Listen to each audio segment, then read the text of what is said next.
MBC না থেকে না আপনি তো বড় কিরকম সেটা বুঝাই যাচ্ছে রে ভাই। আর এমবিসি আপনি যে থেকে কত বড় লোক সেটা কি বোঝা যাচ্ছে না এখনো? স্যার এমবিসি আপনার থেকে উনি মুখটা একটা কে স্টেশন করে আপনি ঢুকে গেছেন একটা ফলস এমবাসি এটা স্টেশন আছে স্যার তার নামে তো এমনিতে এমবিসি থেকে একটা স্টেশন করে মোট False করে attestation স্টিল সাইড দিয়া দিয়েছে তো স্যার, আপনি ওদেরকে দিয়েছেন একটা মিনিট স্যার, এমএসসি কাগজ ফলস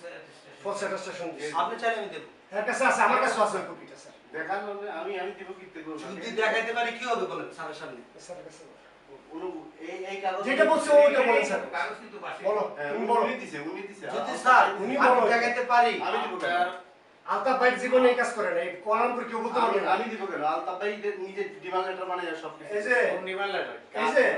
উনি তোরা দেখলে এই যে শোন স্যার, আমি কই দেই তোরা দেখলে চুর করবো কিন্তু ওনারা কিন্তু ভদ্রলোক বলে মানুষ কি ডিভেলপার ডিফারেন্স করছে এখানে আচ্ছা থাক আপনার নাম আপনি শুনেন আমার আর্নেস্ট রিকোয়েস্ট আপনি স্বীকার করুন স্যার আমি এমবাসির কাগজ ইয়া আচ্ছা, করছে আপনি একটু স্যার এক কথাবার্তা সব একসাথে হলে তো মুশকিল কথা স্যার বলতে বলছে সুন্দরভাবে বলি আপনাকে বুঝতে পেরেছেন যে আপনি স্বীকার করেন যে স্যার আমি অনেক উল্টাপাল্টা কাজ করেছি লোকজনের সাথে এটা আমার ঠিক হয় না বাট আপনি যদি মনে করেন যে এখন আপনি অনেক পাওয়ারফুল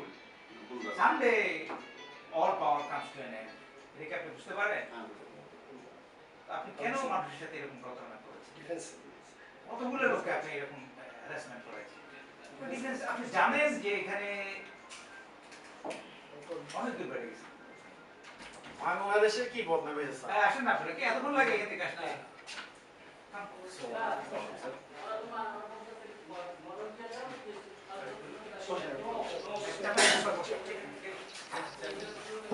আপনি একটা চেয়ার আসেন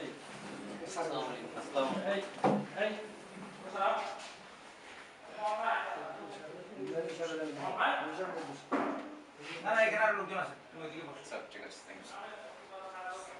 আসলে এদিকে বসে না